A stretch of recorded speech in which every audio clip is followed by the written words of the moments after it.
Friends, ಇವು ಚಿಪ್ಪಣಬೆ, ಇವು ಉಪಕಾರಿ ಅಣಬೆಗಳು.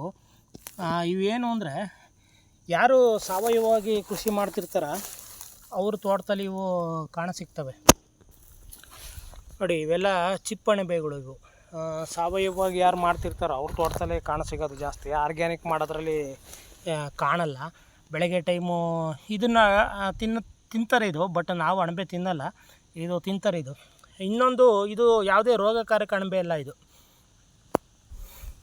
ನೋಡಿ. ಇವು ಯಾವುದೇ ಹಾನಿ ಮಾಡಲ್ಲ. ತೆಂಗಿನ ಗಿಡ ಆಗಲಿ ಅಡಿಕೆ ಗಿಡಕ್ಕಾಗಲಿ ಯಾವುದೇ ರೀತಿ ಹಾನಿ ಮಾಡಲ್ಲ. ಇವನ್ನ ಚಿಪ್ಪು ಅಣಬೆ ಅಂತಾರೆ. ಒಂದು ನಿಮಿಷ ಕಿತ್ತು ತೋರಿಸ್ತೀನಿ.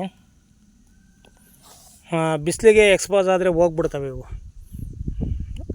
ಛತ್ರಿ ಅಣಬೆ, ಅಂಬ್ರೆಲಾ ಮಶ್ರೂಮ್, ಯಾಕಂದರೆ ಸ್ಟ್ರಕ್ಚರಲ್ ಅಂಬ್ರೆಲಾ ಥರ ಇರುತ್ತೆ, ನೋಡ್ಬೋದು.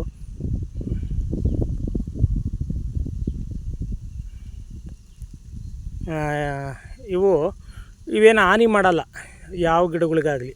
ಇನ್ನೊಂಥರ ಯಾವುದು ಒರಟಾಗಿ ಸ್ಟ್ರಾಂಗ್ ಆಗಿರುತ್ತೆ. ನೀವು ಅಬ್ಸರ್ವ್ ಮಾಡಿರ್ಬೋದು, ಈ ಕಡಿದು ಬಿಟ್ಟಿರುವಂತಹ ತೆಂಗಿನ ಮರ ಆಗಲಿ ಅಡಿಕೆ ಮರ ಆಗಲಿ ಅದ್ರ ಬುಡದಲ್ಲಿ ಹೊಡಿತಾ ಇರ್ತವೆ ಅಣಬೆ. ಇನ್ನೊಂದು ಇದರಲ್ಲಿ ತೋರಿಸಿದ್ದೆ ನಿಮಗೆ.